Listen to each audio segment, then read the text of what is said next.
Nas horas de Deus, amém. Pai, Filho, Espírito Santo.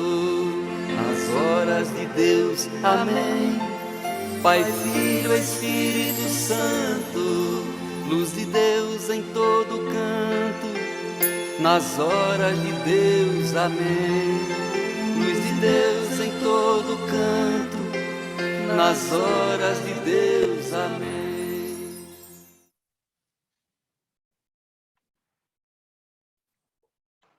Olá, boa noite.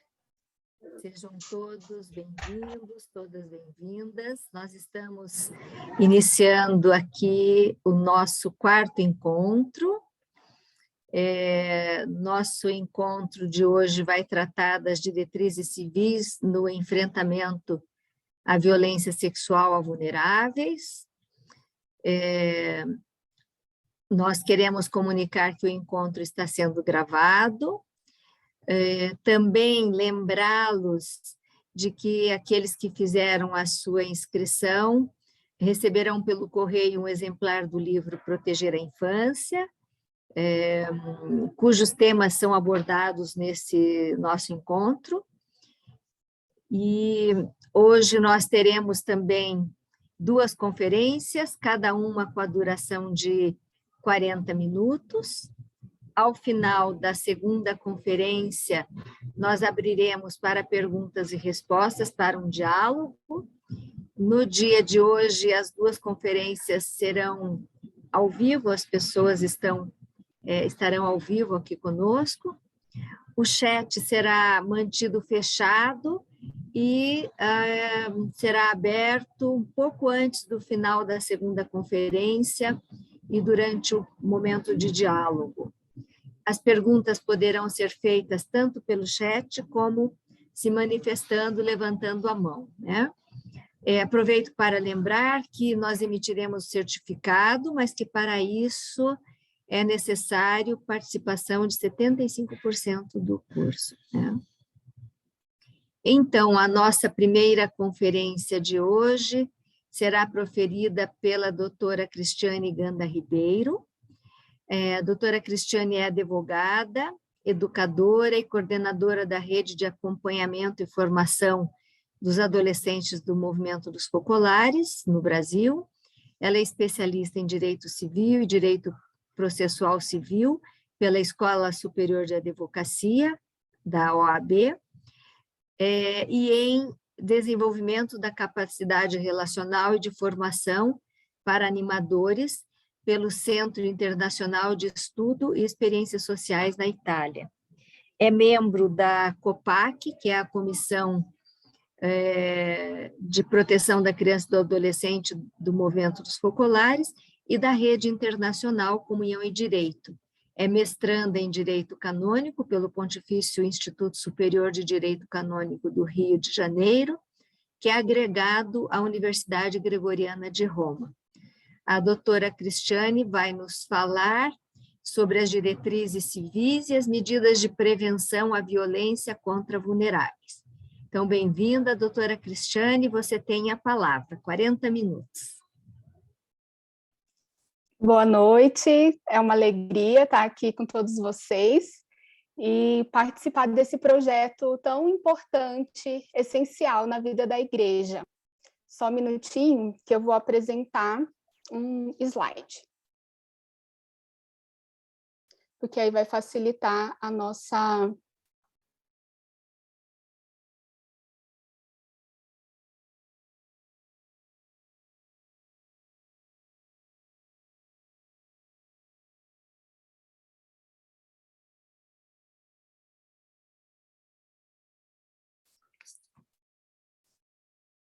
Pronto, então vamos lá.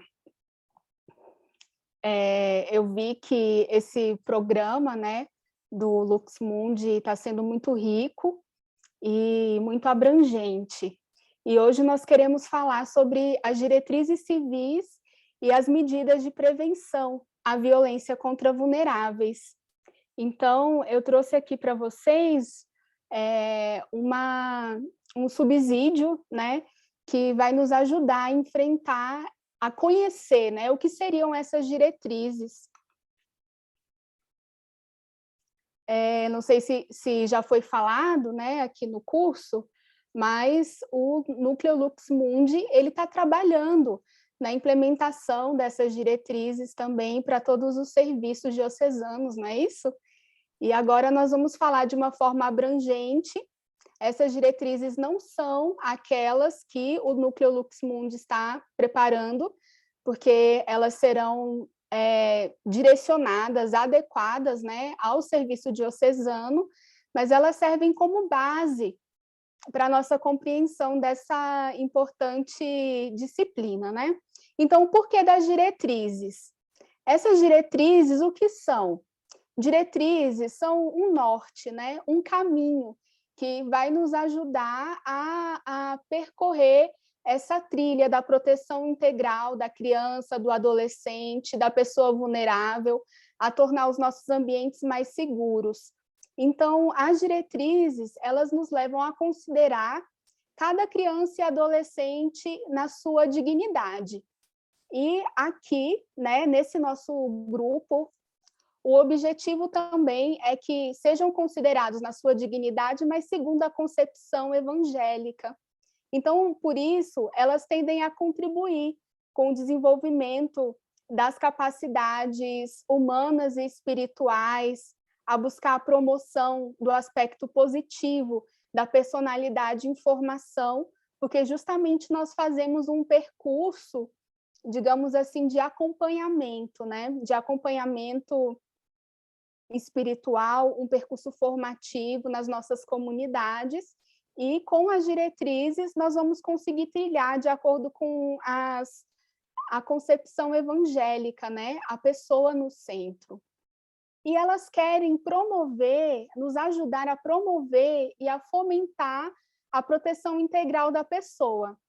E aqui é importante dizer que as diretrizes, essas diretrizes civis, né, elas devem estar em consonância com a normativa local, no nosso caso, a normativa brasileira, com a Constituição Federal, mas também em consonância com o artigo 3º do Estatuto da Criança e do Adolescente, que nos diz que é obrigação de todos nós assegurar, né, à criança e ao adolescente todas as oportunidades que facultem o seu desenvolvimento físico, mental, moral, espiritual e social, e que tudo isso ocorra em condições de liberdade e dignidade. Então, as diretrizes também nos ajudam, né, nessa direção, a caminharmos nessa direção. E qual é o pensamento da Igreja a respeito? Aqui eu trago para vocês uma fala do Papa Francisco no Sínodo dos Bispos, né, no relatório final em 2015.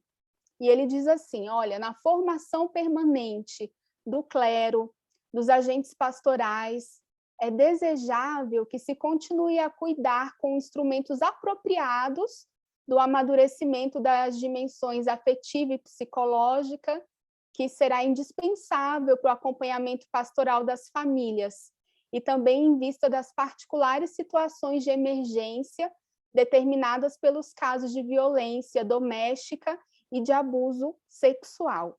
Então, a Igreja nos leva a vislumbrar, né, que a necessidade de uma formação permanente de todos nós, para que nós tenhamos instrumentos apropriados para a proteção integral da criança, do adolescente, da pessoa vulnerável e da própria instituição.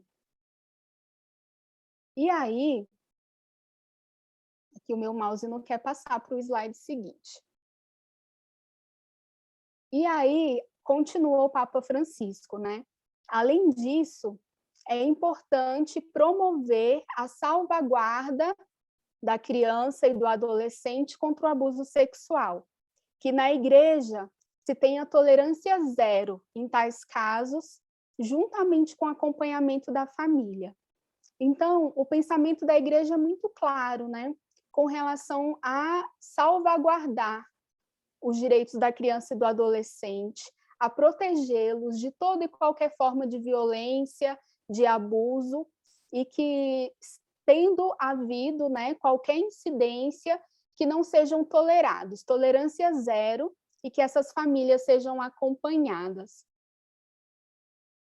E nesse sentido, né, nós trazemos para vocês hoje um aprofundamento que está nos capítulos finais da obra Proteger a Infância, que é esse material que todos receberam e que é justamente esse dispositivo técnico-pedagógico que nos auxilia para a formação dos educadores. E quando eu digo educadores, aqui eu incluo catequista, agente de pastoral, também os sacerdotes, né? Todo o povo de Deus que está formando, né, crianças e adolescentes. E essa obra, com esse dispositivo técnico-pedagógico que vai ser a nossa bibliografia, ela quer criar, desenvolver e aperfeiçoar as competências, né? Competências relacionais, competências que nós podemos desenvolver, mas eu não vou entrar nesse aspecto, porque é um assunto que vai ser abordado na próxima aula, né? Mas também a promoção do diálogo, das interações, do aprofundamento e da troca de experiências, né? E todo esse material, ele compreende um curso, que é Proteger a Infância, que a sua edição também já foi feita pelo Núcleo Lux Mundi, né? E esse material foi elaborado por 2 comissões e disponibilizado, né? A Cobetu e a Copac, e disponibilizado pela editora Cidade Nova. E aqui, uma coisa interessante, né? Uma leitura que nós podemos fazer dessa obra é porque a inspiração de tudo isso é numa pedagogia de comunhão, ou seja, a possibilidade de manter viva a presença de Jesus, dos seus ensinamentos nos relacionamentos. Porque ele mesmo prometeu, né, no Evangelho, onde 2 ou mais estão unidos no meu nome, eu estou no meio deles. Então, essa deve ser a nossa pedagogia. A pedagogia de estarmos unidos, né, no nome de Jesus e permitir que os seus ensinamentos, o seu amor nos guie nessa jornada. E é essa a chave de leitura, né, que a obra Proteger a Infância vem trazer. E aí nós vamos falar sobre formação de educadores e medidas de prevenção, que são os 2 últimos capítulos do livro. E aí nós podemos dizer, mas quem são, né, esses educadores? Os educadores, os acompanhadores, assistentes, animadores, somos todos nós. Toda a igreja, todo o povo de Deus, né, que está caminhando junto e formando as crianças e os adolescentes nesse percurso. E para todos esses, para todos nós, são pedidas competências básicas para esse trabalho com criança e adolescente, esse trabalho de evangelização. Que competências básicas seriam essas? Eu também não vou aprofundar, porque é o assunto da Fabiane na próxima aula, mas eu quero elencar algumas dessas competências. O equilíbrio afetivo emocional, a capacidade de comunicar, a sensibilidade a essa realidade infanto-adolescente, conhecer, né? Conhecer, entender como que se movem, como se comunicam, quais são as suas problemáticas, e também a autoridade moral. O que é autoridade moral? É justamente poder dar o exemplo, poder servir de exemplo nesse percurso formativo, nesse percurso de evangelização.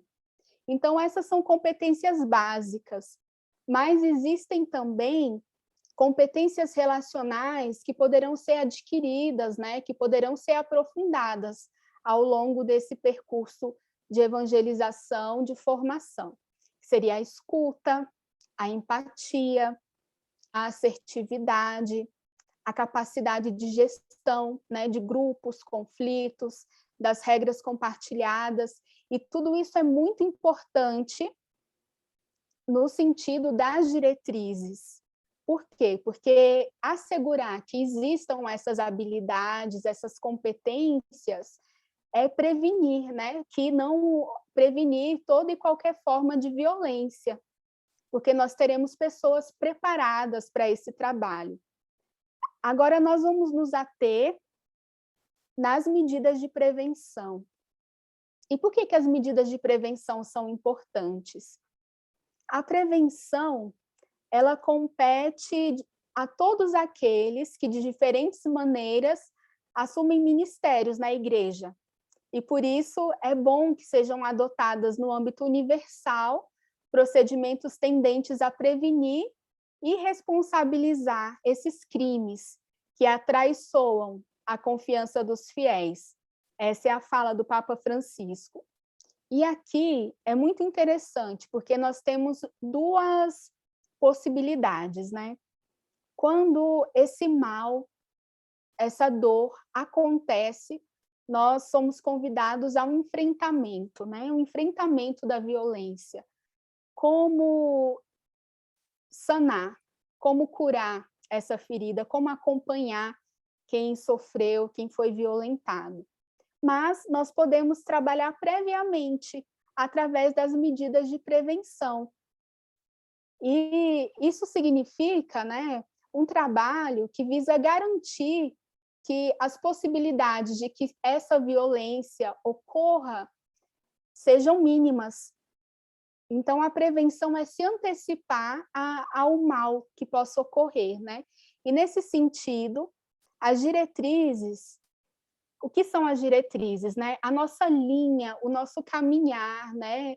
O nosso modus operandi. Essas diretrizes de prevenção à violência, elas nos convidam também, e essa é uma proposta da obra Proteger a Infância, a elencar um manual prático para a proteção integral, para a garantia dos direitos fundamentais de crianças e adolescentes, e aqui eu acrescento pessoas vulneráveis, ou pessoas em situação de vulnerabilidade. O que significa? Nós precisamos eleger que medidas são essas de prevenção que irão nos auxiliar a resguardar esses direitos, a garantir essa proteção integral. Como que nós vamos efetivamente, concretamente, promover a formação integral da pessoa nos nossos ambientes, nas nossas iniciativas. E essas medidas de prevenção, elas precisam ser passíveis de serem adaptadas ao caso concreto. Elas precisam ser adaptadas ao público que será atendido e às atividades que serão desenvolvidas. E por que facilita ter um manual prático? Porque nós temos as diretrizes, que são essas linhas gerais, mas no desenrolar das atividades, muitas vezes pode ser necessário descer aos particulares, porque se eu trabalho com um público vulnerável, como, por exemplo, a pastoral dos surdos, né? Ali eu tenho particularidades que eu não teria num grupo de catequese infantil ou num grupo de crisma, ou se o trabalho de evangelização é realizado através de acampamentos ou outras iniciativas com atividades lúdicas, né? Então, as diretrizes, elas orientam todas essas iniciativas, mas o manual prático, ele vai eleger, no caso concreto, quais serão as medidas de prevenção que irão nos auxiliar. E aqui, eu quero chamar a atenção para a importância da formação de educadores, formadores. Esse é o primeiro ponto, é a primeira medida preventiva. Isso significa, né, que essas pessoas, essas lideranças devem estar preparadas, seja no sentido pedagógico, seja no aspecto psicológico, mas também é muito importante o conhecimento jurídico básico. Aqui eu não digo um conhecimento técnico aprofundado, mas o conhecimento jurídico básico, né? Conhecer quais são as implicações de uma violação de direitos, quais são as regras, as normas que nós precisamos seguir. Depois, uma formação também de caráter familiar e comunitário, como me relacionar com essas famílias, como integrar esse grupo à comunidade.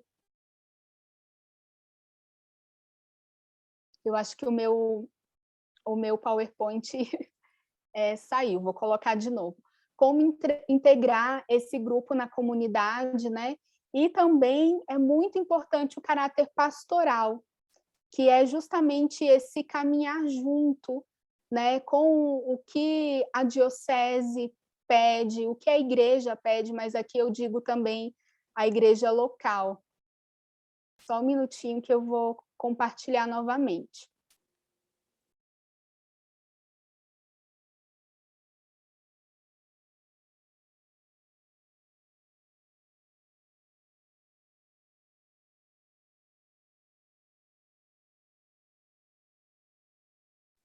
Conseguem visualizar? Conseguimos sim, Cristiane. Eu não sei mais em que ponto estava. Eu acredito que era o número 11, o slide. Isso, 12, perfeito. Pronto. Então, esses são os aspectos, né, da formação de educadores. E ali se propõe a todas as pessoas que terão essa responsabilidade, essa missão, a participação obrigatória em um curso de formação, em um curso preparatório, que traga todos esses elementos básicos. Então, essa seria a primeira medida preventiva, a primeira medida de prevenção. E após a participação nesse curso, né, nessa formação, que teria uma carga horária estabelecida, por quê? Porque, de acordo com o público, né, nós poderemos estabelecer quais são os elementos dentro de todos esses ali que nós falamos, que vão ser eleitos para serem aprofundados. Após a participação, é muito importante que cada acompanhador, formador, educador, se comprometa com a aplicação das exigências civis, das exigências eclesiásticas que forem apresentadas no curso. Porque quando eu falei do aspecto jurídico, né, de conhecer as normas civis, mas também as normas eclesiásticas. E que se comprometa com a aplicação, mas que declare formalmente, que assine um termo de compromisso de que eu conheço e que eu me proponho a seguir. Por quê? Porque depois esse educador ele vai estar em atividade, né? Ele vai estar realizando atividades formativas, então é importante assegurar esse compromisso de que todas essas realidades realizadas sejam em consonância com as diretrizes e, sobretudo, aquelas especificadas no manual prático. E depois também é importante uma declaração de idoneidade moral. E esse termo idoneidade moral pode ser que a muitos não agrade, mas é muito importante. E aqui eu trago para vocês um ponto fundamental, que é a ausência de condenações criminais. Eu não estou respondendo a nenhum processo criminal, mas eu posso abranger, né? Posso trazer de uma forma mais abrangente essa idoneidade moral, né? Então, eu não tenho nenhum comprometimento com envolvimento com drogas, o alcoolismo, a minha vida moral na comunidade, né? Ela não vai comprometer esse trabalho formativo, essa criança e adolescente com quem eu vou entrar em contato. Então, é muito importante esse primeiro passo de comprometimento e de uma forma formal, por escrito, após a participação do curso. Seria uma primeira forma de prevenção. E depois, é muito importante elencar critérios básicos para a realização das atividades. Então, as diretrizes me dizem como essas atividades devem ocorrer de um modo geral, mas a proposta de um manual prático é justamente estabelecer critérios básicos, como que essas atividades vão se realizar em segurança, né? Quais as coisas que se devem evitar, quais as coisas que se devem privilegiar nesse processo formativo e de acompanhamento. E aqui, com relação à aplicação das medidas de prevenção, eu vou dar um exemplo básico, a formação básica em primeiros socorros. É muito importante, né? É um ponto que muitas vezes nós relativizamos, mas prevenir significa admitir que o risco de acidentes é real, que ele é inerente à natureza da atividade que está sendo realizada com o público infanto-adolescente. Por quê? Porque as atividades são feitas através de brincadeiras, através de momentos lúdicos também, né? Então, a formação básica em primeiros socorros é uma medida de prevenção importantíssima e que não pode ser negligenciada, né? Então, para dar um exemplo, sobretudo se eu tenho um público que eu trabalho com atividades esportivas, lúdicas, dinâmicas, que eu levo para fora da minha sede, do meu centro pastoral, que eu faço um acampamento, né? E é uma forma justamente de prevenir, como eu dizia, né? Para dar um exemplo. Então, que outro exemplo eu posso dar com relação a esse aspecto? A presença dos adultos nas atividades. O nosso livro Proteger a Infância, ele nos aconselha uma proporção que é feita da seguinte maneira: para até 8 crianças ou adolescentes, o mínimo necessário, indispensável, seriam 2 adultos. A presença de 2 adultos. Se eu salto de 9 a 16 crianças, né, que eu possa acrescentar proporcionalmente mais um adulto cada vez que esse número vai crescendo. Então, 17, 9 a 16 crianças, 3 adultos. 17 a 24 crianças, 4 adultos, e assim sucessivamente. Claro, isso é uma sugestão que nos coloca no mínimo indispensável. Por quê? Porque é muito importante que esse acompanhamento seja feito de uma forma idônea. Mas, e aqui eu sempre volto à natureza da atividade, né? Esse é o mínimo. Porque se eu tenho um grupo de 8 crianças que são muito ativas, e eu vou fazer uma atividade externa, pode ser que 2 adultos não sejam, né, suficiente. Mas o que eu quero destacar aqui? Eu quero destacar que é fundamental que um adulto jamais se encontre sozinho com crianças e adolescentes. Essa é uma medida de prevenção importantíssima.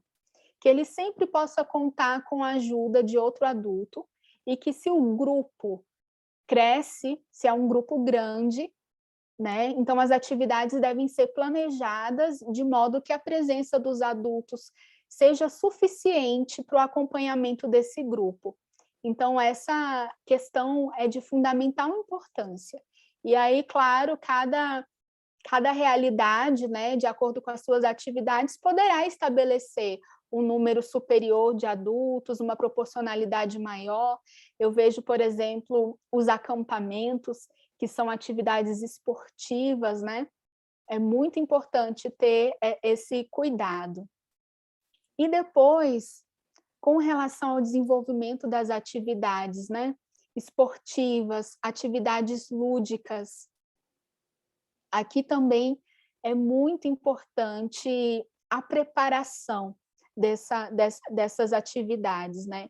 E estabelecer previamente que atividades serão realizadas e que elas sejam adequadas às idades, às habilidades daquelas crianças, daqueles adolescentes, daquelas pessoas, que elas sejam adequadas ao interesse do grupo.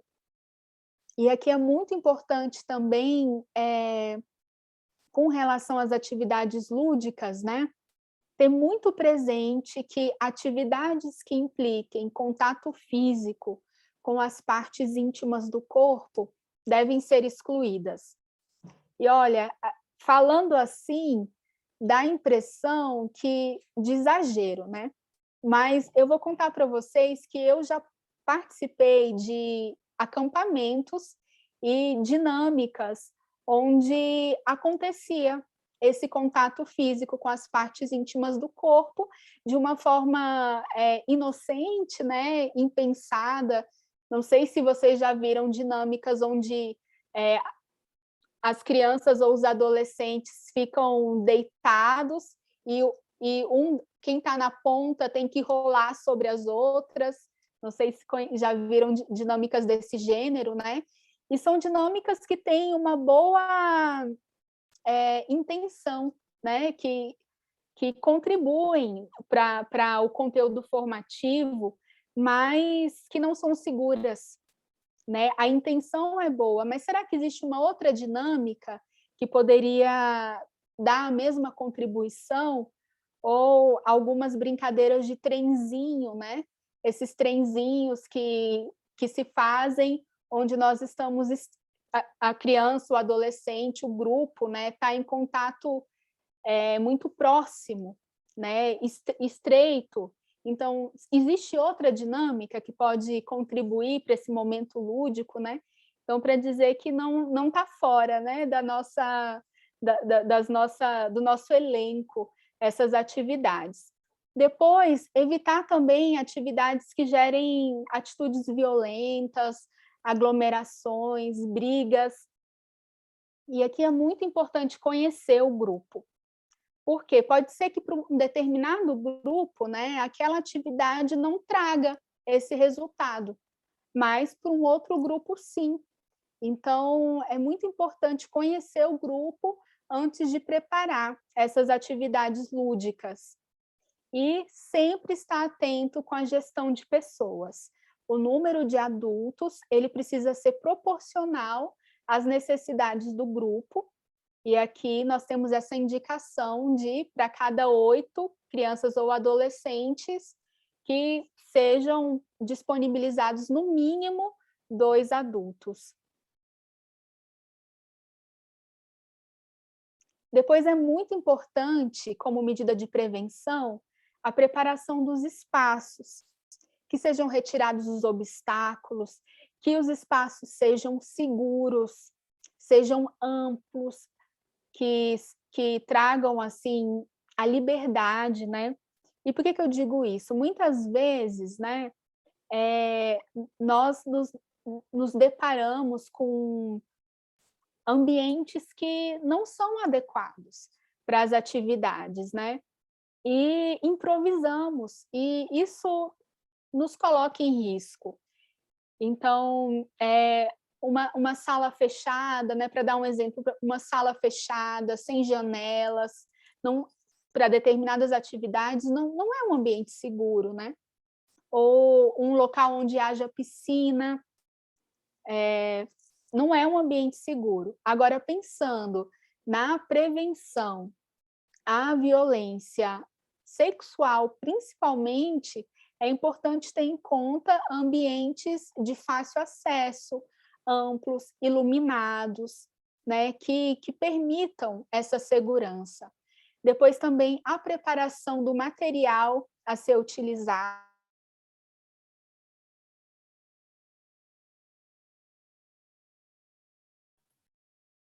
Sem som, Cris.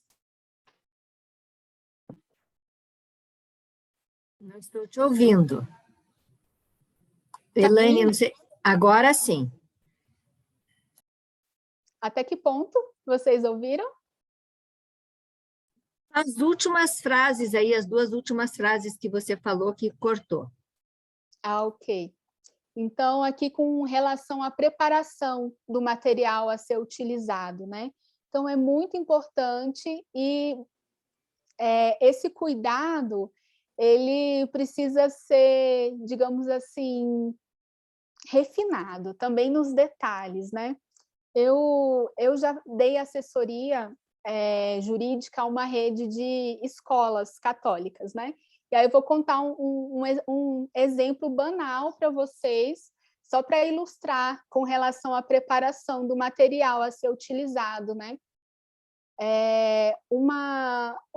Um educador, ele utilizou folhas de rascunho para as suas atividades, né?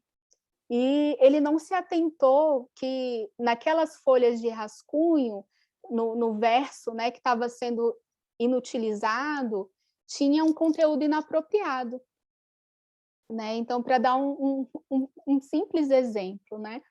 Mas, claro, a gente não consegue prever, mas o melhor é que tenha realmente esse critério. E depois estabelecer objetivos claros para as atividades e evitar toda e qualquer dinâmica, atividade que possa ter um duplo sentido. E que o objetivo das atividades eles sejam postos também para a criança e o adolescente, né? Para que não haja uma interpretação indevida. E também é muito importante que o cronograma dessas atividades seja compartilhado com os genitores, de modo que eles possam conhecer, que eles possam querendo acompanhar o seu desenvolvimento. E aqui a gente passa para o ponto seguinte, né, que é o relacionamento com os adultos. E eu falo o relacionamento da criança e do adolescente com os adultos, né? É muito importante ter clareza, muita clareza da distinção dos papéis e das responsabilidades, né? Um educador, diante de uma criança e de um adolescente, ele deve ter empatia, né? Todas aquelas habilidades devem ser postas em luz, mas ele está ali na condição de educador. Então, muitas vezes, essa distinção de papéis, ela resguarda, seja a criança, seja o adolescente. Vamos dizer claramente, não deveria ser ali como um amiguinho, né? Um amiguinho da criança, do adolescente, que possa falar de assuntos indevidos, né? Dar risadas de coisas indevidas, mas que tenha a clareza, né? Do seu papel como educador ali. E também que possa tendo clareza do seu papel, que ele possa direcionar, né? E assumir as suas responsabilidades como educador. E aqui, também nesse aspecto, né, ele precisa privar pela segurança dos locais onde se realizam as conversas, os colóquios pessoais, né? Porque não está excluído do acompanhamento, e sobretudo quando falamos do acompanhamento espiritual, né? Esse momento de confidência, de acompanhamento, de aconselhamento, mas que se privilegiem lugares abertos, à vista de todos, para que, de fato, não se coloque numa condição de vulnerabilidade, de insegurança, e não coloque a criança e o adolescente nessa condição de insegurança, né? E com relação às manifestações de afeto, que entra também nesse ponto da clareza e da distinção de papéis e responsabilidades, né? Elas precisam ser prudentes e conscientes. Ora, isso não significa que um educador não deva transmitir o afeto. Muito pelo contrário, o afeto ele é muito importante para esse processo, né? Ele deve ser transmitido, mas a prudência é fundamental. E aqui eu vou dar alguns exemplos para ficar claro a fala, né? Para a gente não ficar numa fala abstrata. Muitas vezes pode acontecer que a criança ou adolescente esteja triste, né? Tenha vivenciado alguma situação que precise de consolo, e é muito comum que o consolo venha por meio de um abraço, né? Nas nossas relações como brasileiros, é muito comum que esse consolo não venha só por meio da palavra, mas de um abraço. Ora, estabelecendo uma relação de empatia, né, uma relação saudável, é possível, né, que aconteça esse abraço. Todavia, que esse abraço não seja prolongado, que esse abraço não ocorra de uma forma indevida, ou com uma criança, né, colocar a criança no colo, né? Muitas vezes a criança quer um colo, então pegou, joga lá em cima, devolve para o chão, né? Converse. Então, nesse sentido, né? Castigos e punições físicas ou psicológicas não são admitidas, e muita atenção para as idas ao banheiro, aos pernoites, porque isso aqui também é muito importante, sobretudo em encontros, né? Olha, se uma criança ou um adolescente não tem condições de ir sozinho ao banheiro, não é aconselhado que participe das atividades sem o acompanhamento dos seus genitores, né? Ou de alguém responsável. Sobretudo se ali implica viagem, implica pernoite. E com relação a viagens e pernoites, né, as regras devem ser claras, e aqui eu vou concluir ilustrando para vocês uma situação em um momento com pernoite. Aconteceu que crianças e adolescentes, aliás, um grupo de adolescentes foi fazer um acampamento, né? E nesse acampamento foram dormir num quarto onde tinham vários beliches, e resolveram fazer uma guerra de travesseiro durante a noite. E nessa brincadeira, né, guerra de travesseiro, um adolescente voltou para casa com hematomas, porque acabou que um beliche se quebrou, e ele nem percebeu, mas voltou para casa com hematoma nas partes íntimas. A família, os genitores eram separados, né? Esse adolescente ele tinha uma guarda compartilhada, e no final de semana seguinte, ele ia passar com o outro genitor, que percebeu esses hematomas e dali uma suspeita de que algo aconteceu naquele acampamento, né? Para nossa sorte e gratidão, nada aconteceu, e também os acompanhadores estavam seguindo os protocolos de segurança, não dormiram no mesmo quarto que a criança e o adolescente, porque não é permitido, né? E muitas vezes acaba se improvisando, mas não aconteceu, e tudo foi esclarecido. Mas até que as coisas fossem esclarecidas, foi levantada uma suspeita, né? Houve todo um dissabor, né? Assim, digamos, até uma grande dor para aquela instituição. Isso para dizer da importância de terem seguido as normas, né, de prevenção.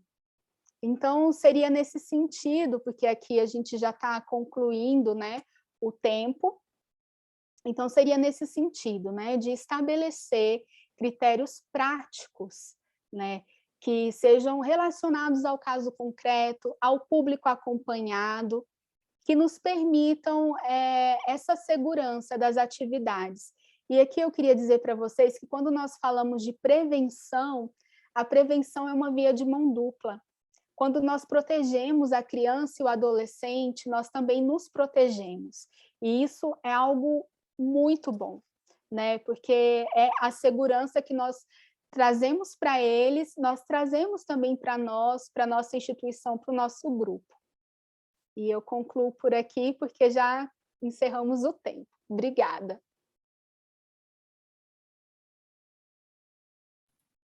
Obrigada, doutora Cristiane. Depois, no momento de perguntas e respostas, né, se faltou alguma coisa que você acha importante, fique à vontade, tá bem? Porque também esse é um aspecto, assim, super importante, né, que é o aspecto prático.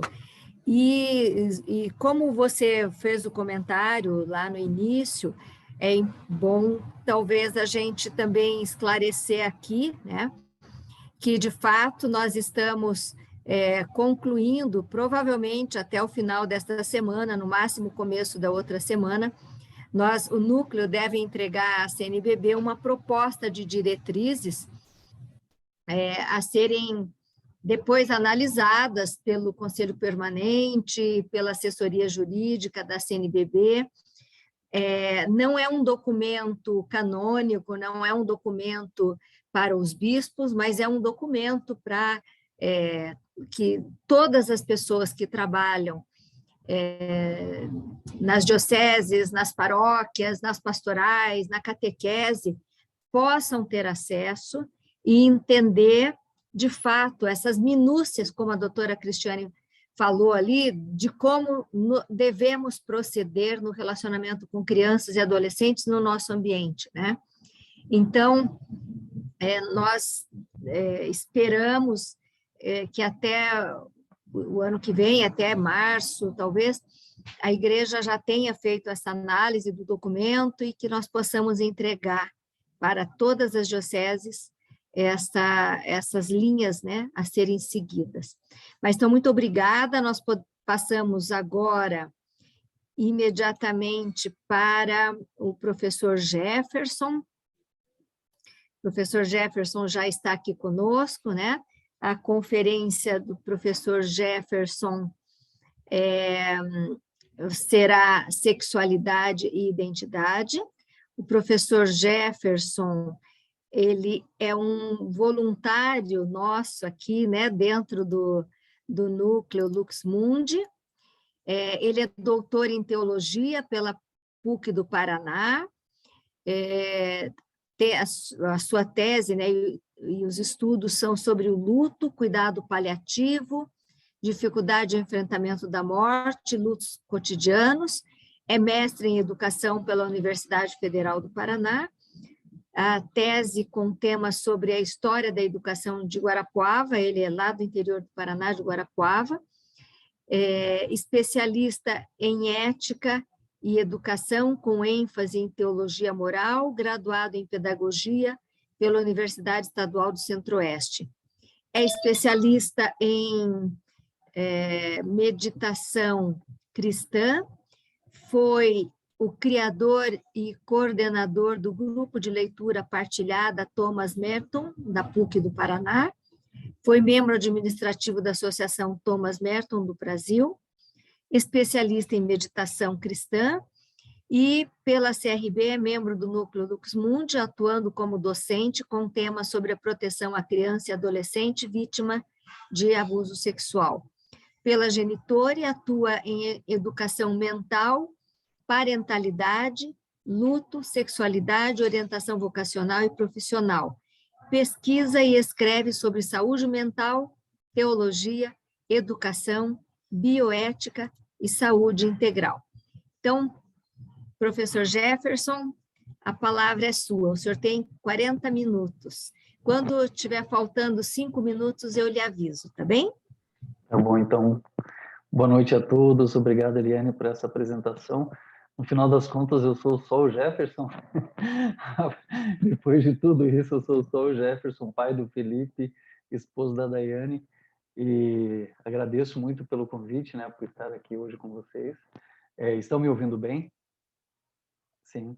Então, eu vou principiar já, porque eu estou com uma boa quantidade de slides aqui, e vou tentar ser o mais breve possível dentro desse tempo que nós temos, né? Eu vou tentar colocar aqui amplo, vamos ver se está na tela. Dá para perceber? Sim, ótimo, então. sim. Bem, deixa eu só alterar aqui um pouquinho a imagem de vocês aqui.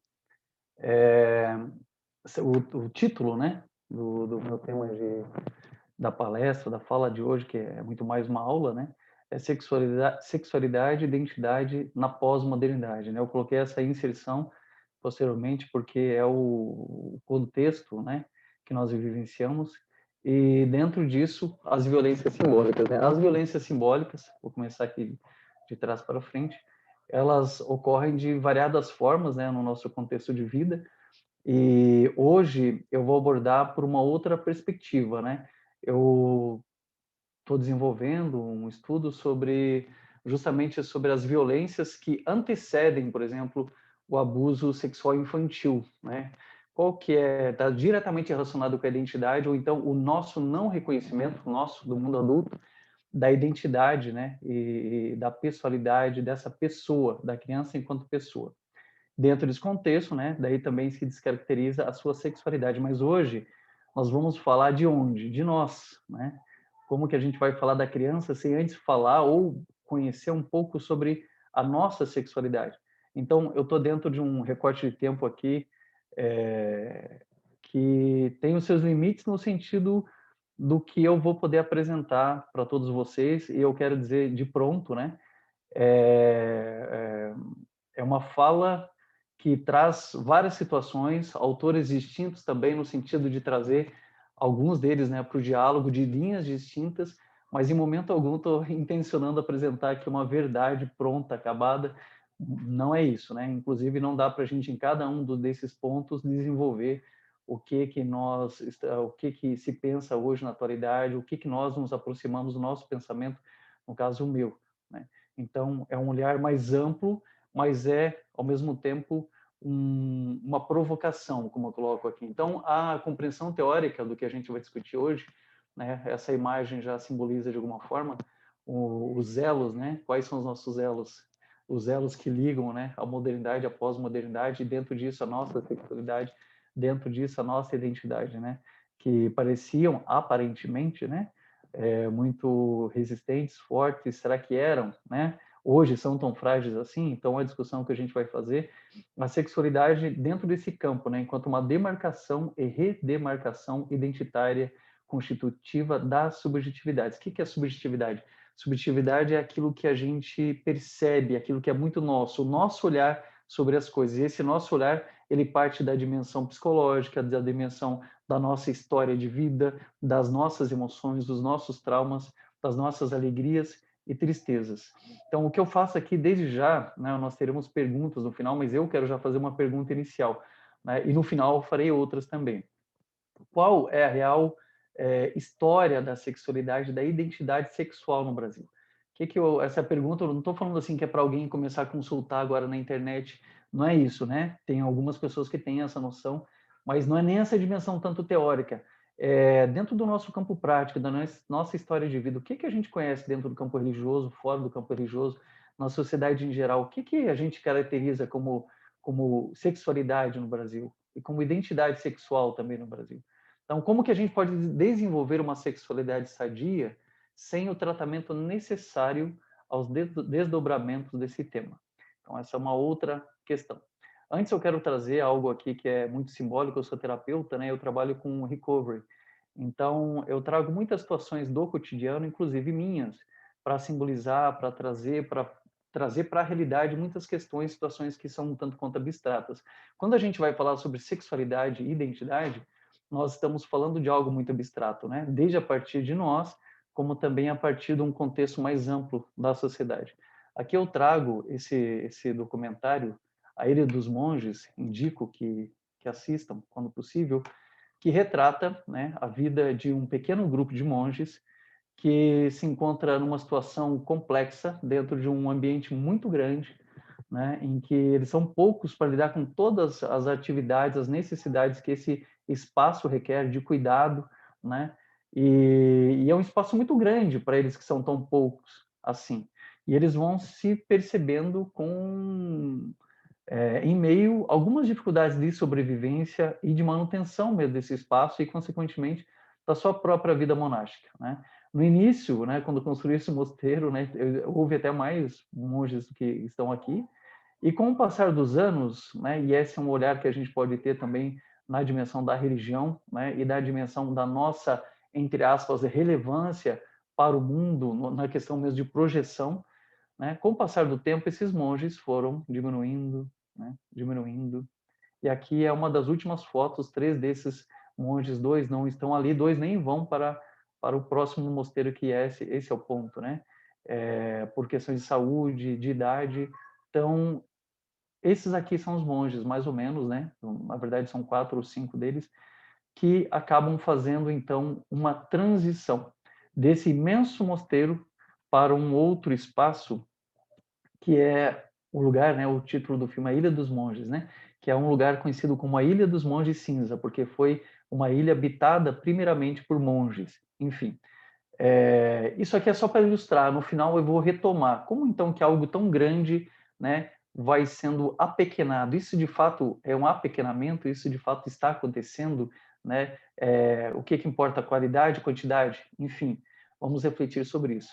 Esse contexto, né, em que esses monges vivem, em que nós vivemos, alguns vão chamar de modernidade, né? Ou modernidade líquida, enfim, pós-modernidade ou modernidade líquida, hipermodernidade, hipomodernidade, enfim, existem várias formas de denominar e existem pessoas que negam que isso está acontecendo, ou que existam esses nomes, né? O que é difícil negar mesmo é que algo diferente está acontecendo.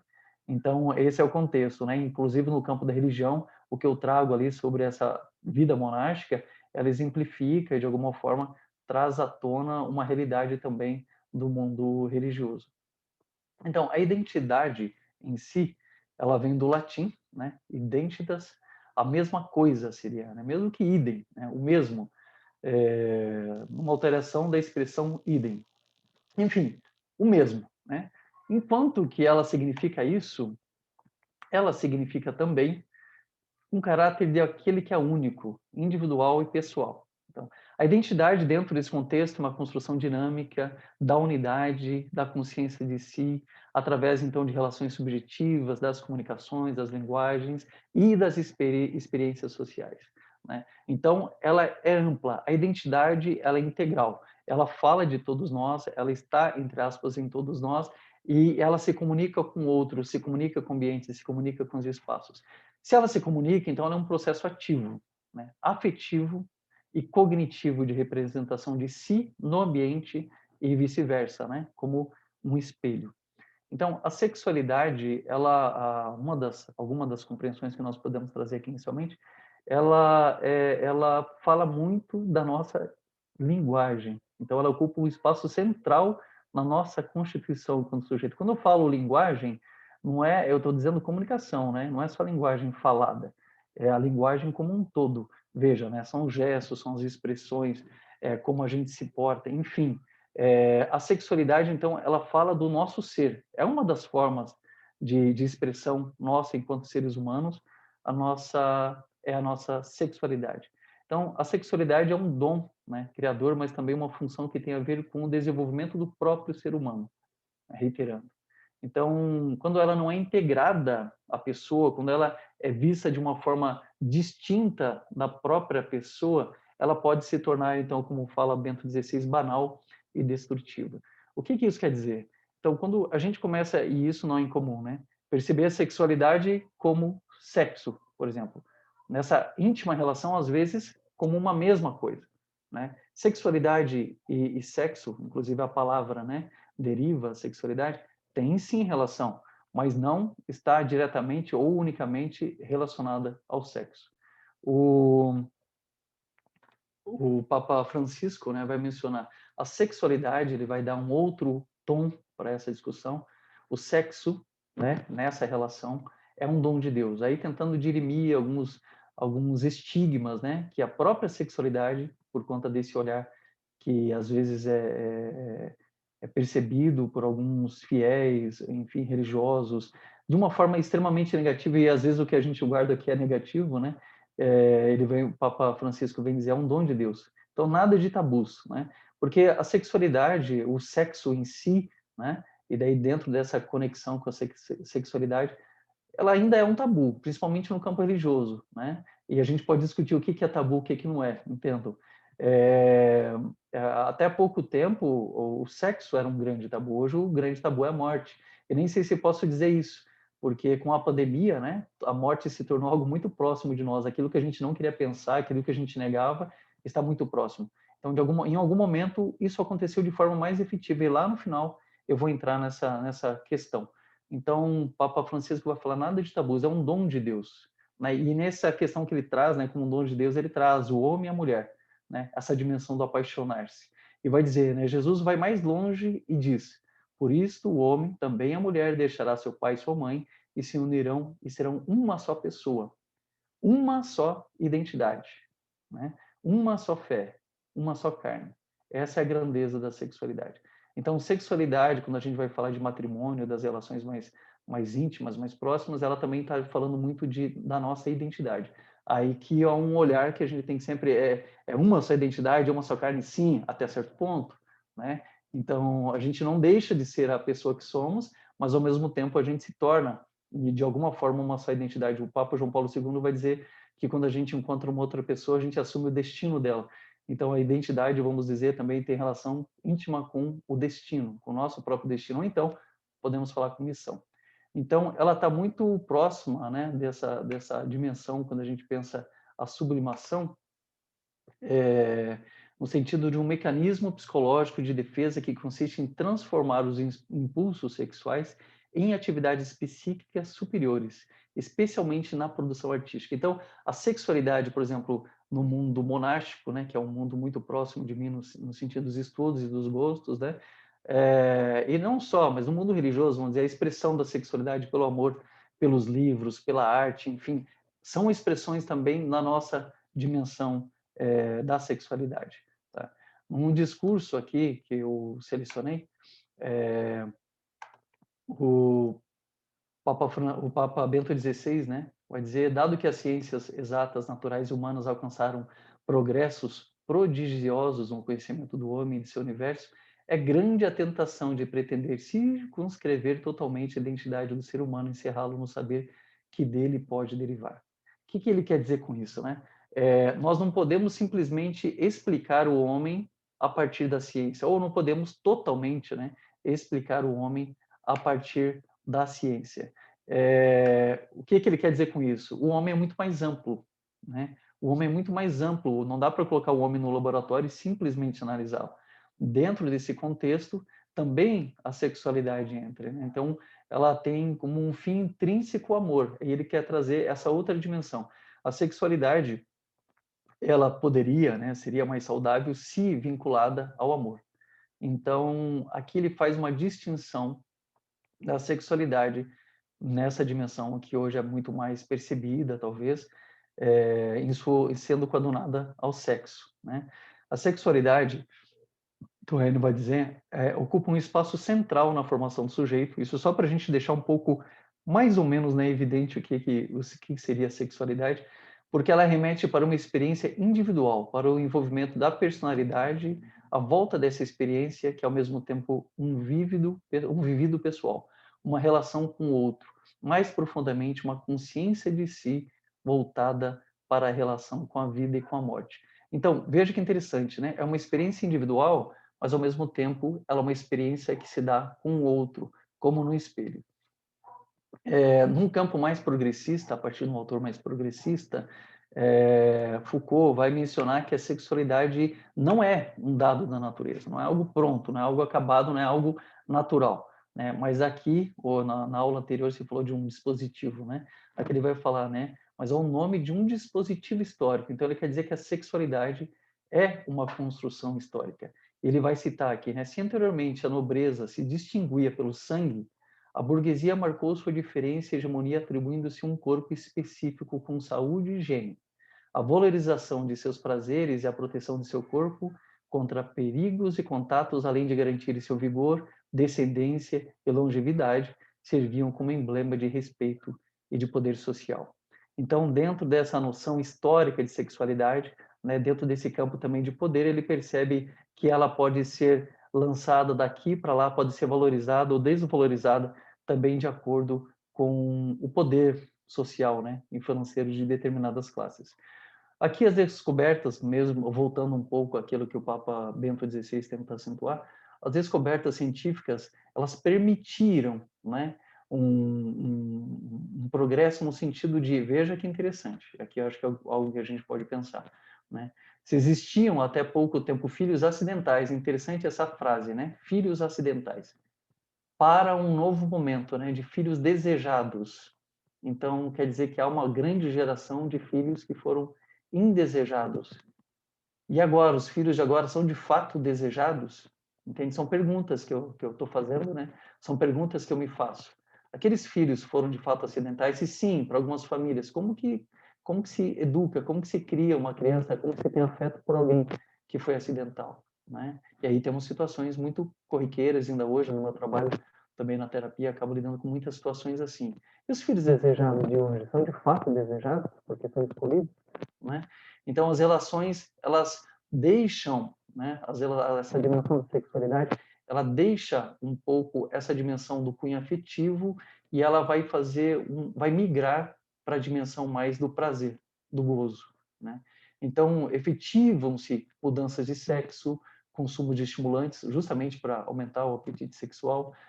As mídias vão trazer isso de forma bastante célere, né? E bastante, não raramente a gente vai encontrar, mesmo que não queira, né? Então, o que aparenta ocorrer é uma transgressão da sexualidade.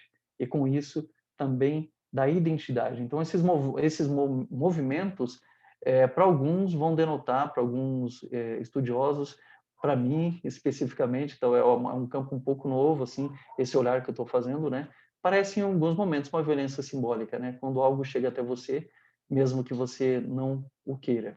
Então, esse é um momento que a gente pode caracterizar, alguns autores, como eu já tinha mencionado, vão mencionar, né, a pós-modernidade. Veja, é algo tão recente que não tem um nome ainda, né? Quando a gente sai do período, entre aspas, medieval, a gente cai na modernidade, né? A modernidade é algo totalmente distinto. Mas agora que ainda nós estamos num processo, nós estamos ainda dentro da modernidade, mas estamos passando para a pós-modernidade, hipermodernidade, enfim.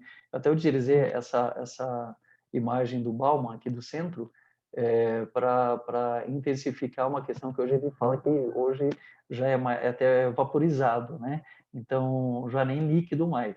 Então, já nós estamos passando por uma outra fase. Então, será que nós estamos passando por uma nova era, de fato? Entende? Então, do discurso moderno, o que seria moderno, né? Para a gente conseguir entender um pouco do que estamos falando. A modernidade, ela surge marcada justamente por essa ruptura que eu mencionei, né? Surge algo totalmente novo, né? E parece que nesse contexto a modernidade, ao contrário do período medieval, o homem tem total, entre aspas, autonomia, né? E ele se percebe como um sujeito histórico dentro dessa construção. Por fim, a realidade, né? Isso que é o que aparentava, a realidade que a gente consegue perceber hoje, em alguns casos, né? Infelicidade, acidentes nucleares, guerras atômicas, efeito estufa, fanatismos, totalitarismos. Essas percepções, muitas vezes, fizeram com que, então, a gente duvidasse um pouco desse discurso e desse período moderno. Então, o período moderno é muito marcado por uma razão, né? Então, nós tínhamos antes o Deus, entre aspas, do período medieval. Agora, nós temos, sem perceber, né? A gente faz esse movimento na nossa vida em várias outras situações. A gente abandona uma coisa, abandona algo que nos escraviza e acaba entrando numa outra escravidão, geralmente uma escravidão com mais dificuldade ainda de nós percebermos que é uma escravidão.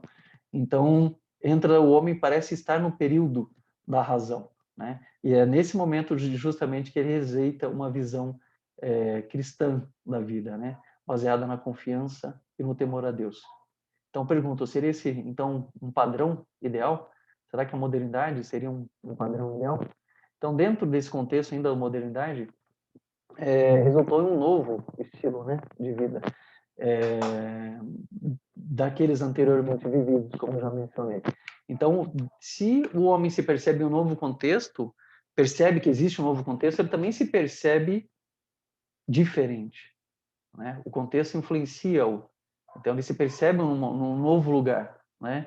Então, o homem faz nesse momento, né, quando entra na modernidade, uma aposta, né, racionalista. Ele rompe, então, com esse mundo sagrado e coloca o homem, né, no centro do mundo, no centro do pensamento. Para Bauman, o homem moderno é fruto da falta de confiança da vontade humana. Por fim, veja que contraditório parece, né?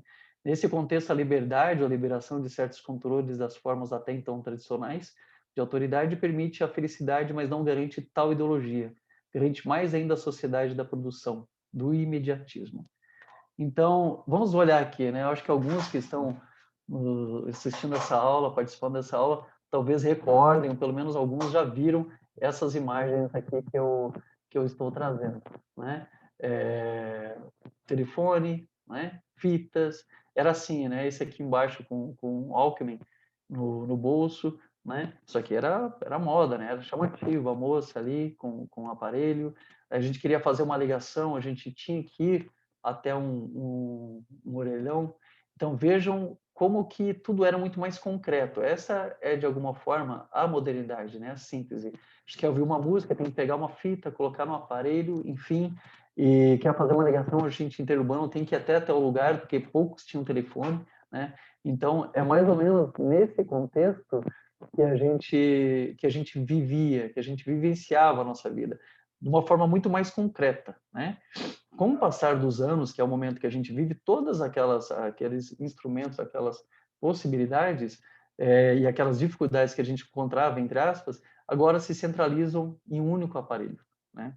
Então, tudo aquilo que era muito concreto e ao mesmo tempo lento, agora parece ser muito célere e ao mesmo tempo demasiadamente virtual. Como que isso vai impactar a nossa identidade, né? Se impacta a nossa identidade, impacta também a nossa sexualidade. Então a gente vivencia agora um período muito interessante, né? É um fato histórico novo, podemos dizer assim, se a gente fala, poxa, veja a transição do período medieval para o período moderno, veja que como é distinto. Lógico, a gente percebe que não foi do dia para a noite, não é essa a leitura que eu quero trazer, mas isso aconteceu de uma forma bastante distinta num determinado tempo, né?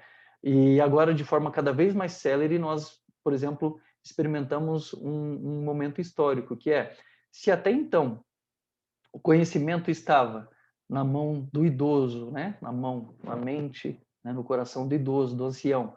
Aquele que era idoso era o sábio, né? O ancião era o sábio.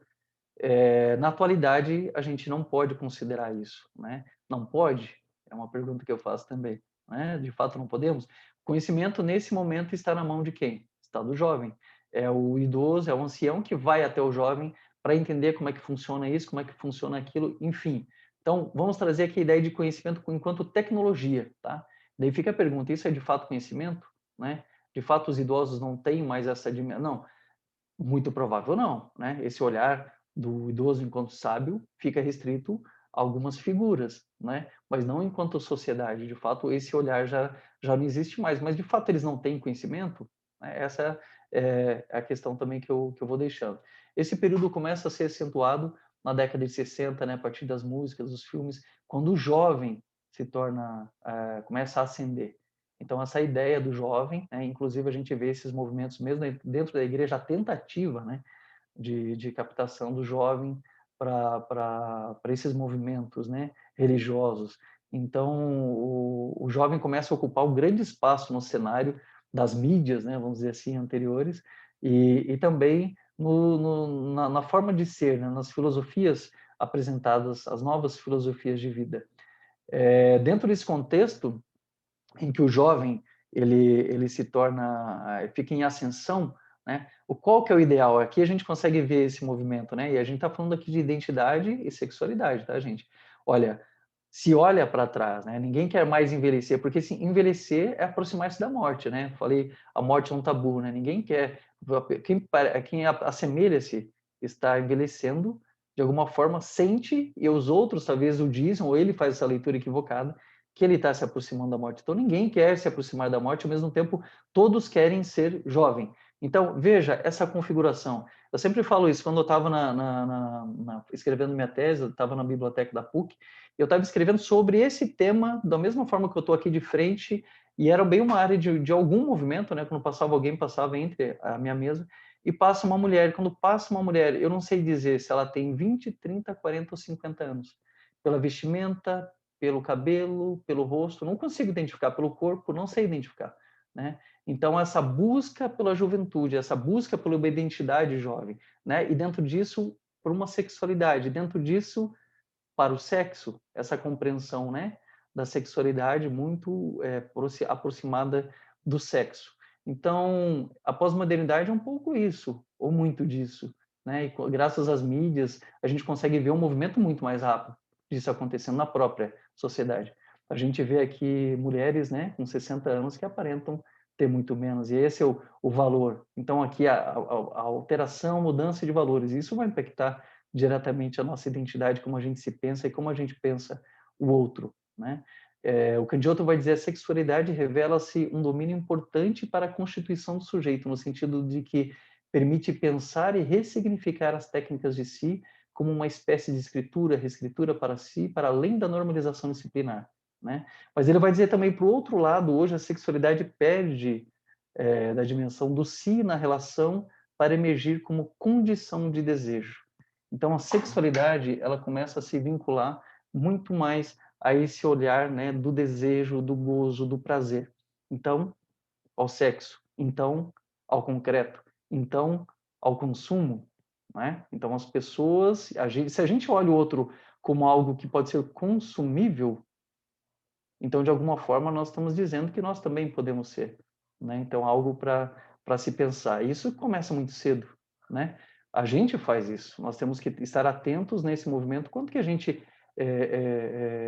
torna o nosso filho também produto, as nossas crianças produto. Né? E se as crianças são identificadas pelo mundo adulto enquanto produto, elas não podem ser também consumidas? Entende? Elas não podem ser, então, também sexualmente consumidas? Veja que doloroso e que triste essa percepção.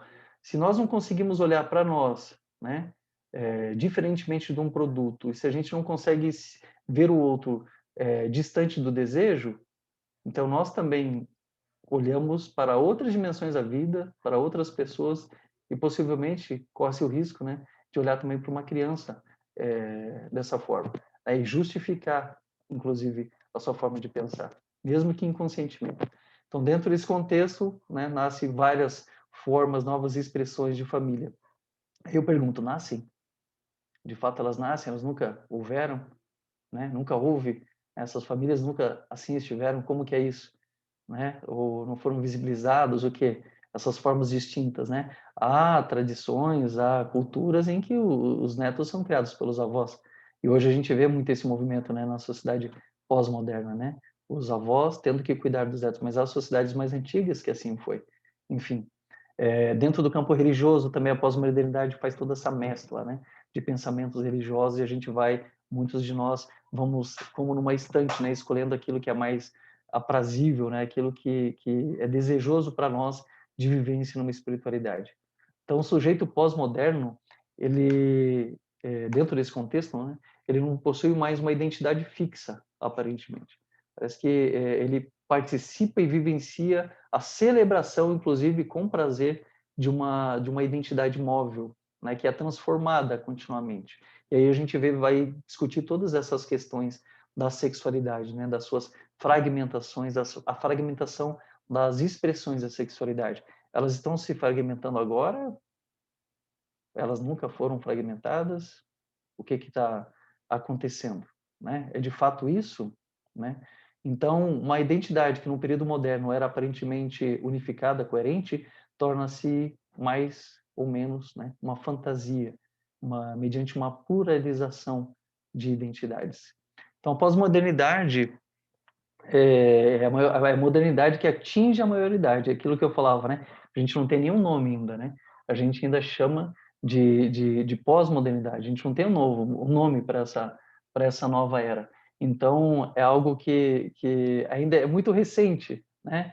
Mas veja que interessante, né? O monge, quando ele se afasta, retomando aquela ideia, quando ele se afasta do mundo, não é que ele está mais distante do mundo. Quando a gente se afasta, a gente está no centro de um problema, né? Se a gente está no centro de um furacão, a gente consegue lidar com a situação? Quando a gente se afasta um pouco daquele centro do furacão, se esconde, um pouco se abriga, a gente consegue ver, né, como lidar, pensa como lidar, enfim. Mas quando a gente está no centro do problema, a gente consegue de fato entender o problema, consegue enxergá-lo? Não. Né? Então o monge faz muito esse movimento de sair, às vezes para entender a sociedade muito mais do que nós a entendemos, nós que estamos no centro. E muitas vezes nesse movimento ele passa também a entender-se melhor do que muitos de nós poderíamos ou podemos nos entender. Então, a pós-modernidade ela vai marcar uma mudança das identidades pessoais. E nós estamos percebendo isso e temos que estar atentos para esse movimento, inclusive para essa questão da perda de si, né? A gente morou por um tempo na Suécia e essa perda de si eu posso colocar muito como perda de sentido. Então, um país em que havia condições financeiras abundantes, entre aspas, também morais, educacionais, enfim, um contexto cultural muito apropriado, mas com um índice de suicídio muito elevado. Então, o que de fato faz com que a gente se centre? O que de fato são essas dimensões externas? Como que a gente lida com toda essa liberdade, enfim, ou com essas condições? O que de fato faz com que a vida tenha sentido, né? Dentro desse contexto de perda de identidades. Alguns vão mencionar que é justamente todo esse processo, né? É culpa, né? Da morte de Deus, que a gente se sente de alguma forma culpado por tudo isso, né, de uma maneira ou outra. Né? Então, com base nessa constatação, encerra-se o período moderno, não dando conta de explicar o papel da sociedade, né, o papel do homem na sociedade.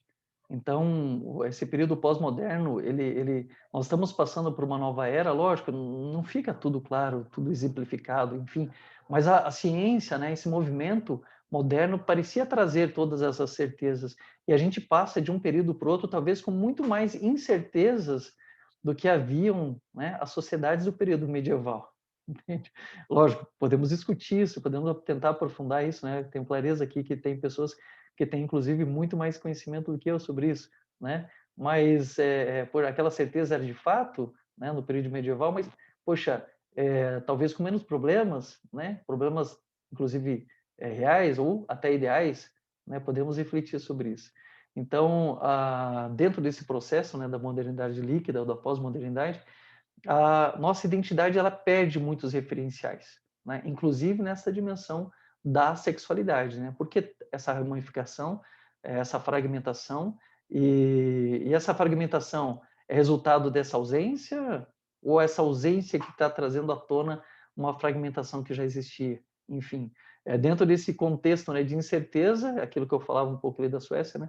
A liberdade de escolha, às vezes, ela vai ficar muito mais centrada ou concentrada em espaços de prazer, de gozo, de experimentação, de tentativas, absurdamente, às vezes, corpóreas, físicas, né? Lógico, o emocional está sempre junto, a dimensão sexual está sempre junto, né? Mas muitas vezes é muito mais objeto, é o momento, é o prazer, que tenta dar um norte, né? E será que essa dimensão ela tem condições para nortear a nossa vida? Então a gente passa de um momento da modernidade de certa estabilidade à fruição, né? Onde tudo de alguma forma também se torna vapor, né? Tudo se torna menos palpável e a gente pode perceber muito isso a partir do mundo virtual que está se desenvolvendo, né? E a pandemia tem muito a ver também com esse momento de aceleração. Então a gente passa de um enfoque histórico que o homem olhava para trás e se reconhecia nesse processo, né? E agora para o devir, aquilo que na verdade ele olha para o futuro, ele não olha muito mais para trás, né? Tem inclusive o texto, né, o livro sobre a morte da história, né? Enquanto as metanarrativas deixassem de existir, agora a gente precisa olhar para frente, inclusive porque o passado pode não responder muito mais, principalmente para as questões de trabalho, né? E muito das concepções e ideologias, elas advêm justamente dessas ideologias do mundo do trabalho, né? Do pensamento do mundo do trabalho, que acaba solidificando e trazendo novas percepções sobre a nossa vida, sobre a nossa identidade, inclusive, e também sobre a nossa sexualidade. Então, o sujeito, né, pós-moderno é um sujeito perdido e de alguma forma inocente, né? A sexualidade, ela se converte num ritmo, né, de mensagens erotizantes que absorvem o sujeito e tornam ele levam tanto ele ao consumo como também para deixar ser consumido, como se esse prazer total pudesse levá-lo à satisfação, né? E nesse contexto, o amor, que é aquilo que o Papa Bento XVI vai tocar lá no início, né? O amor, a sexualidade relacionada com o amor, também o Papa Francisco, de alguma forma perde o sentido, né? O amor perde o sentido. Veja que interessante pensar isso, né? Então, o que eu estou trazendo para nós? Como que a gente enxerga? De fato, a gente está percebendo como que nós encontramos, como que nós percebemos a nossa identidade enquanto ser humano, enquanto cristão também, e como que a gente percebe a nossa sexualidade, né? Como que a gente viu isso nos nossos pais, essa dupla dimensão? A gente, de fato, parou para pensar sobre isso, a gente analisa, a gente se reconhece, a gente percebe as nossas transformações, a gente percebe a influência do meio sobre nós ou não? Né? Como que isso se dá? Então, a pós-modernidade, só para reiterar, né, ela transforma a sexualidade em produto, né? E a sexualidade se reduz a uma conduta simplesmente de consumo. Se a sexualidade se torna um produto, se a sexualidade se torna uma forma, então, de consumo, a nossa identidade se torna o quê? Mais uma pergunta que eu deixo, né? Então, o desejo difere do amor, né? Sendo um impulso de autodestruição. Se o objeto quer consumir, o amor quer possuir. Se o desejo se autodestrói, o amor se auto-perpetua, Bauman vai dizer. Então, o amor desperta a vontade, de novo sobre Bauman, né? É interessante trazer autores que talvez não sejam cristãos, no sentido mesmo de a gente perceber quanto que Deus fala, quanto que a gente pode encontrar expressões de Deus muito próximas, muitas vezes, daquilo que nós, cristãos, digamos assim, pensamos. Ele vai dizer que o amor desperta a vontade de cuidar, de preservar, objeto, cuidado. Um estímulo a proteger, alimentar, né? Quando a gente fala também da criança, né? Esse amor pela criança, né? Esse amor, essa atitude de cuidado que nós temos ou poderíamos ter em direção a elas, né? De alimentar, abrigar, acariciar, enfim. Amar significa estar a serviço. Veja que profundo e que cristão isso, né? Colocar-se à disposição, aguardar a ordem, mas também pode significar expropriar e assumir a responsabilidade. Então, hoje em dia, muito mais as relações, Bauman vai dizer, né, estão como uma relação de bolso, igual aquele livro de bolso, sabe, que é fácil, você coloca no bolso, você consegue levar para qualquer lugar, mas também é fácil de perder, né, gente? Então, e se concentra muito mais nesse amor egoísta, né, que é o amor, se ele existe, é o amor por nós mesmos, né? Então, isso de fato pode ser considerado amor, podemos amar sem o outro? Então, nós caminhamos aqui para as considerações finais, acho que estou dentro do tempo ainda, no sentido de que tem um autor, né, o Diamond, que vai dizer que somente 3 situações podem acelerar o tempo, né? São as guerras, né? A gente via nesse momento as mulheres, na Segunda Guerra Mundial principalmente, que precisaram ocupar os postos de trabalho, as revoluções e as epidemias. E não esqueçamos, né, difícil esquecer, nós estamos vivenciando ainda uma pandemia. Então, ela de alguma forma já acelerou esse processo, né? Então, nós estamos dentro de um contexto novo, né, em que a gente, nesse contexto pós-moderno, em que a gente tem ainda, né, que lidar com essa situação de aceleração de tudo que já está muito rápido, né? Então, como que a gente vai se perceber? Como perceber a nossa identidade dentro desse contexto? Aí, trazendo um pouco para a situação das crianças, né, o isolamento social necessário, importantíssimo, né? Mas quantos casos de abuso sexual, né? Não só de crianças, também de adultas, vamos dizer assim, e também, sabe-se, né, de adultos, homens, nesse contexto. Então, como que também se acelerou esse processo? Como que se dá esse novo, então é novo processo, né? São novas percepções sobre o abuso sexual infantil, por exemplo, ou sobre o abuso sexual, ou sobre aquele que é vulnerável. Então, evoca-se a necessidade mesmo de, nesse momento, se discutir a sexualidade, né, de forma pública, de forma notória, trazer para a situação essa dimensão de sexualidade para que não cometamos alguns erros, os quais eu vou mencionar daqui para frente.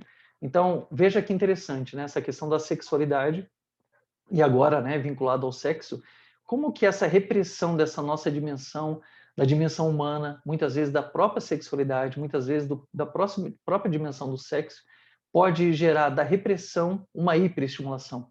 Então, o que acontece? O mercado, o movimento, as filosofias e ideologias encontram um solo fértil, né? O solo de repressão da dimensão sexual, pronto para dar vazão para uma dimensão de gozo. Então, será que nós não estamos vivenciando um pouco dessa situação? A pornografia vem como síntese de tudo isso, né? Que hoje é facilmente acessível ou acessada e acontece de forma absurdamente grande, né? E em grande extensão, intensidade, enfim. Como que a modernidade, a identidade do ser humano, a identidade da sociedade de um homem, talvez, né? Vamos pensar assim, tá? É um campo, é um recorte reprimido. Como que ele dá vazão a isso, né? Por que ele se transforma dessa forma? Será que não havia, então, de fato, aquilo que muitos anunciavam, uma espécie de repressão do ser, né? A repressão da forma de viver? Como que se lida também com essa dimensão da sexualidade no âmbito cristão? Como que se pensa isso, né? Há orientações? São compreendidas? Enfim, né? Então, eu acredito que nós vivenciamos, enquanto terapeuta, eu acabo trabalhando com muitas situações que a gente vê uma distinção muito grande entre aquilo que é ideal e o que é real, né? A gente está falando hoje de pedofilia, né? E muitos estão dizendo, estão querendo normalizar a pedofilia, e vamos dar uma olhada assim para a nossa história de vida, para a história de vida dos nossos familiares mesmo, né? Meu avô mesmo, ele casou-se com 20 anos, a minha avó tinha 13 anos, né? Isso a gente qualifica como, né? Alguns vão falar, poxa, não é pedofilia, né? Não está dentro desse campo, vão começar a colocar de uma forma bem científica, mas eu digo, essa menina que chegam, as mulheres chegam hoje, senhoras, na minha clínica, na minha sala, né? Na clínica, e mencionam que quando o esposo saía, iam brincar com a boneca, escondido. Isso não é uma forma de abuso? Né? Isso não é uma forma de violência? Isso não foi uma espécie de normalização? Se não querem chamar de pedofilia, não é uma normalização, não houve uma normalização do abuso por várias questões. Por quê? A menina não podia engravidar. Era uma vergonha, né? Então, casa ela assim que ela menstrua. Outra questão que chega muito para mim, que muitas pessoas aqui que estão ouvindo talvez o saibam, né? As meninas menstruavam sem saber o que estava acontecendo. Sempre, geralmente foi um momento muito traumático, de dor, de sofrimento, de não saber o que está acontecendo, né? Consequentemente, essas mães também não tiveram mães que falaram sobre isso com ela. Quiçá, pense então a dimensão sexual. Quantas mulheres engravidaram sem saber que se gerava filho dessa forma? Veja que interessante. Aqui embaixo tem uma foto de um colégio interno, né? Existem pessoas que eu recebo que passaram por colégios internos e algumas delas repete-se isso com alguma veemência. Eu estava lá porque meu pai tinha medo que eu engravidasse, me colocou nessa escola, no internato, com 14 anos, às vezes em média, e como que era lá dentro? Lá dentro tinha muitas meninas que tinham sido abusadas pelo pai, pelo tio.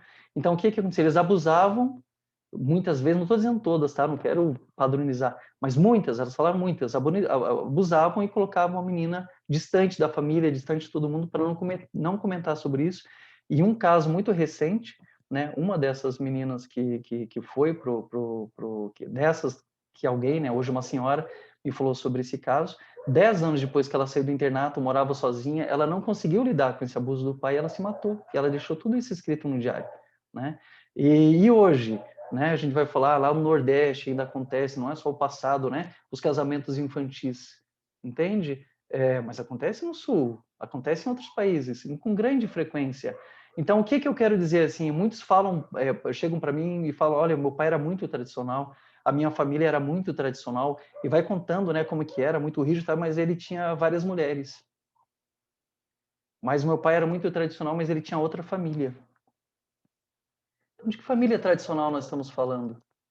Com todo o respeito aos casais de segunda união, que tiveram uma vida difícil, que tiveram casamentos difíceis, né, que não encontraram nulidade ou não puderam mesmo buscar, com todo o respeito a essas pessoas que sofreram nessa trajetória de vida, hoje parece que está se tornando assim, né? Poxa, me parece muitas vezes que quem é muito a favor da família, tem gente que é tão a favor que tem 3 famílias, né? Então, a minha questão de fato, o que está acontecendo agora é o que está mudando, está tudo mudando mesmo?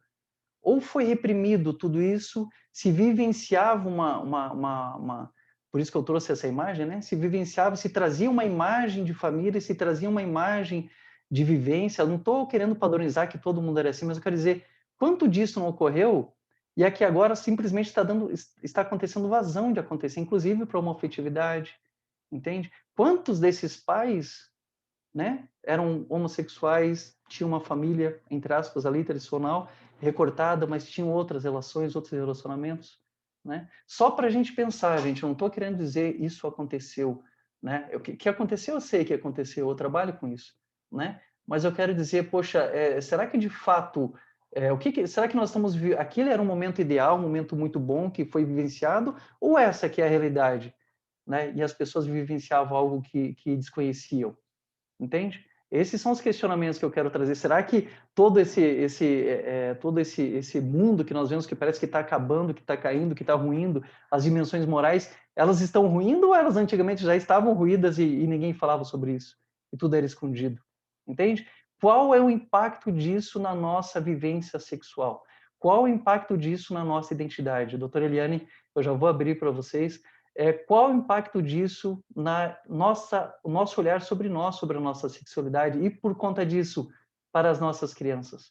Entende? É muito maior do que a gente pode imaginar. É muito mais complexo do que a gente pode imaginar. Né? Como que se configurou? E esses abusos? Às mulheres e as meninas e aos meninos? Como que aconteceram e não são falados? Se as mulheres têm dificuldade em falar, imagine os homens. Entende? Então, queria só trazer, e agora só para fechar, será que nós não estamos vivendo um outro momento? Né? Esses monges que eram tantos, a comunidade cristã talvez que esteja diminuindo, mas talvez seja uma comunidade possivelmente mais relevante. Né? O número não é muito maior, mas o que esses monges fizeram? Eles foram para uma pequena ilha, que era onde eles tinham ido lá no início. Tá? Eu não estou falando que a gente tem que ser reacionário, voltar ao passado, não é isso.